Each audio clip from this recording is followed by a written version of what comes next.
What is up, you guys? My name is Aubrey and this is my channel, and today I want to talk about business ideas for older adults. And I want to talk about what makes a business idea good for older adults, what are some good business ideas for older adults, and which business ideas you should absolutely avoid as an older adult.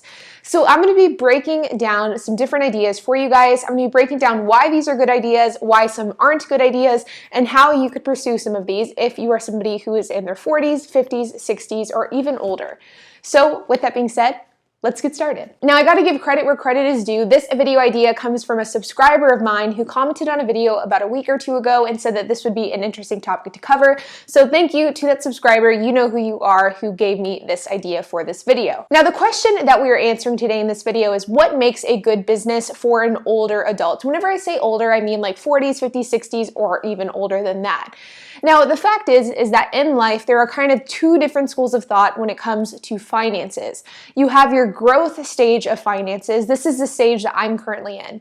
This is the stage that typically younger adults are in. It's the growth phase where you take on more risk. You kind of leverage yourself as much as possible. You spread yourself as thin as possible in order to grow your wealth while you really can do it effectively. This is perfect for people who are in my position. Somebody who is in their mid-20s, has no kids, doesn't have a whole lot of risk because I don't have a family, and thus I'm able to spend virtually every second of my day working. I'm able to leverage my investments as much as possible, and I am just laser focused of growing my wealth while I can do it most efficiently. On the other hand, there is the maintenance side of finances.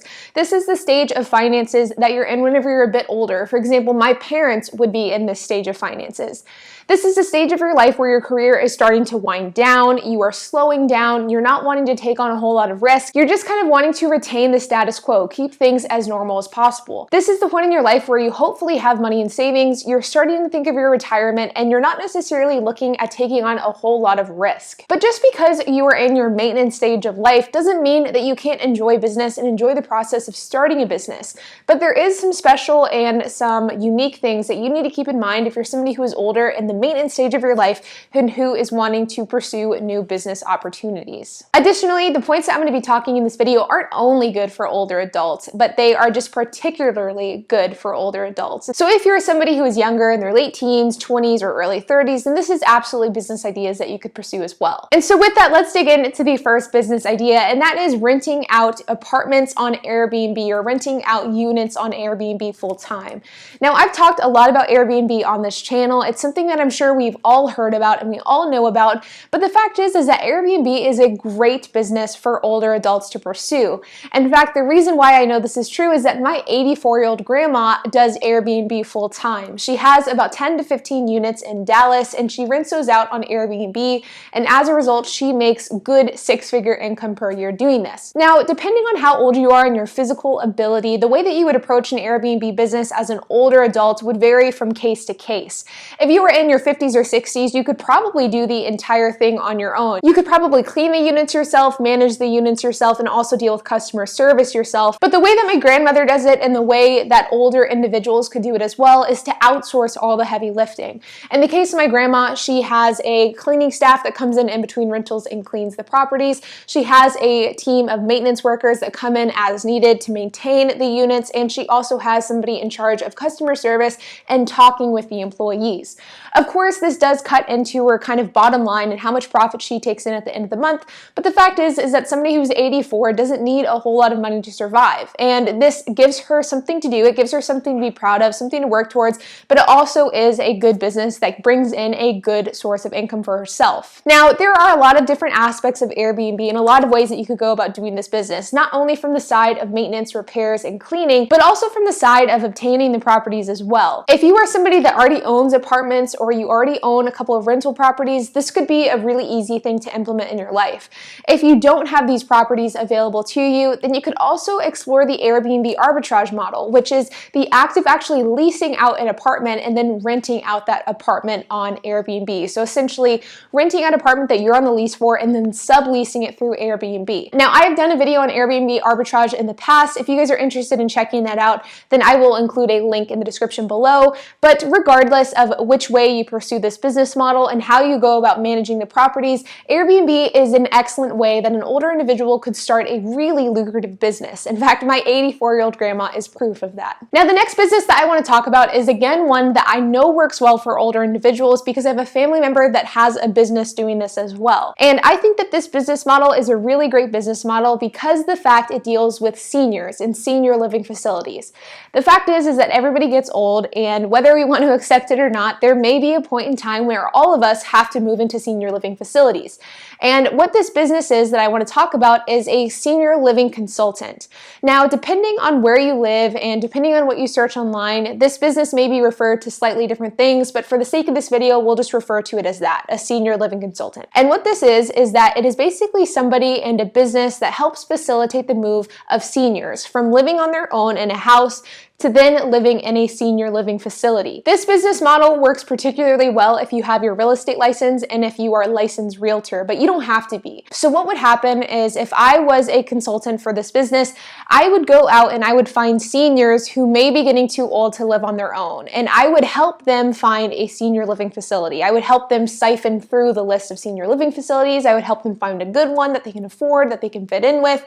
Once they find a good senior living facility, I will help them pack and organize all their belongings. I will help them prep for the move into their senior living facility, and then I will physically facilitate the move into the facility as well. Once they're moved into their facility, I'll make sure that they're comfortable, that everything is settled, that everything is handled, and then I will help them with the sale of their house. If you are a real estate agent, it makes this business even more lucrative because you could actually be the real estate agent in charge of selling their house. But even if you're not a real estate agent, you could also just facilitate the sale of their house, help them find a real estate agent, help ensure that their best interests are being taken into account, and help facilitate the transaction as a whole. Basically, what this job and what this business does is it facilitates the entire process from start to finish and getting somebody out of their house and into a senior living facility. I think that this is a really great business model because of the fact that there will always be old people who need to move into senior living facilities.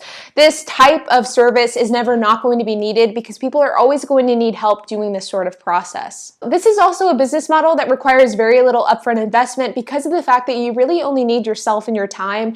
You may need to hire staff later on down the road, and you may need to hire tools later on down the road, but at the beginning, really your only expense is the marketing aspect of letting people know that your business exists.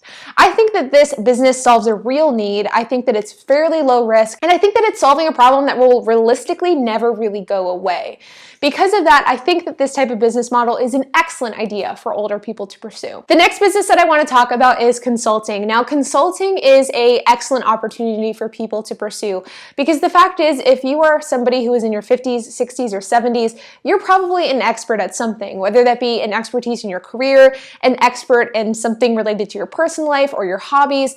Whatever the case is, you are probably an expert at something in some way, shape, or form. And consulting is a great way to monetize that expertise.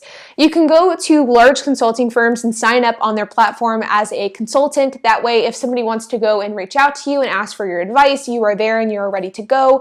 You can do that through large consulting firms and their platforms, like the McKinsey Group has an option, Gerson Lehrman Group has an option to do that through, and that way you simply sign up, and if somebody needs your expertise, your profile is ready to go and you are ready to give your advice. Alternatively, you could go and you could find smaller consulting firms and see if they would be willing to hire you on as a consultant. This is a great way to make money as a 1099 worker rather than as a business owner or an employee. It's kind of best of both worlds in that way. Lastly, you can just offer individual consulting services by connecting with people through social media like YouTube, Instagram, LinkedIn, and so much more. The fact is that there is a lot of different ways that you can monetize an expertise, and consulting is just one of those ways. And there are a million different ways that you could go about connecting with consulting clients and getting consulting gigs. This is probably one of those business ideas that isn't going to be, a six-figure business, especially if you're just doing it on your own, but it can absolutely turn into a legitimate side hustle and a legitimate income stream if you stick to it enough. And the last business that I want to talk about is one that you had to known was coming, and that is the gig economy. Now, I am such a proponent of the gig economy. I've talked about it a million times on this channel, and I think that it is a great opportunity for older adults as well. With the gig economy, you can do gigs like Uber, Lyft, DoorDash, you can do Airbnb, like what we talked about earlier. You could do things on Etsy and buy and sell items. There are a million of different things that you can do through the gig economy. And I think that the great thing about the gig economy, especially for older people, is that you can make some really good income without taking on virtually any risk. Because of that, I think that the gig economy is an excellent hustle to pursue for any older individual, especially one that is just simply wanting to make money, not necessarily start a full business from scratch. But now let's talk about the most important aspect of this video, and that is the business ideas to avoid as an older adult. And that is any business idea that has a large upfront investment, or any business idea that is going to require you to pull from your retirement account in order to start that business. As a franchise consultant, I talk to a lot of people every single day that want to open a franchise. And the fact is that my job is to simply educate them on the franchise brand, and then it is up to them to decide whether or not this is a franchise for them to pursue. And every so often I talk to somebody that's older. Oftentimes they're in their 60s or early 70s. And these are people that have recently retired, and they're starting to feel a bit bored, and they're wanting to invest their money into something that they can pour their heart into. And so they pull out their retirement funds to invest it in a large investment business idea like a franchise or a property or something like that. And in my opinion, I think that this is a really, really horrible idea. The fact is that your retirement fund took years to build up. It took your entire career and your entire life to build up. And what happens if that business falls flat? What happens if the business is harder to operate than you thought? What happens if something happens and your business has to close? Well, you're kind of at ground zero, but the problem is you're no longer at ground zero in your 20s, you are now at ground zero in your 70s. I just feel as though if you are somebody who is older in your 60s or 70s and you have the itch to start a business, do not go into one that requires a large investment or requires you to go into your retirement fund. The business ideas that I think of off the top of my head for this type of thing is franchising is definitely the no-brainer one. I hear it all the time that people go into franchises using the retirement fund, and I would say more often than not, it doesn't work out the way that they anticipated. Another example would be property investment, or even some of these like MLM schemes that you hear about as well. I've heard a number of different occasions where people who are older fall for these get-rich-quick schemes on the premise of them having a business, having something to pursue, and something to put their heart into. And the fact is that none of these end up working out exactly as they want, because if you're in your 70s and you have to pull out your retirement fund in order to start a business, it is something that simply should not be done. But the options that I've talked about today are great avenues and great options that you can pursue if any of these struck a chord with you or may interest you in any way, shape, or form. But with that being said, you guys, these are just simply business ideas, and the fact is that there are endless ways to go about making a lot of money, and it's simply just finding something that you're passionate about and something that you can pour your heart and soul into in order to make money. I think that at the end of the day, there really is no right or wrong in pursuing business, but I would be incredibly cautious if you're somebody that is older, especially if it comes to pulling out retirement or using a lot of money to start a business. I've talked about it before, and I'll continue to talk about it again and again, but you do not need a six-figure loan or a six-figure income in order to start a business. And there are plenty of different avenues that you can pursue that are organic growth that only require a few $1,000s upfront to start. And that is, in my opinion, the best types of businesses to start as an older individual. But I would love to hear your thoughts, so make sure to leave a comment down below. Make sure to hit that subscribe button. It really helps me, it helps YouTube algorithm, it helps this channel grow, and it would mean a whole lot. And while you guys are at it, make sure to hit the like and the notification bell as well. And I will see you guys in the next video.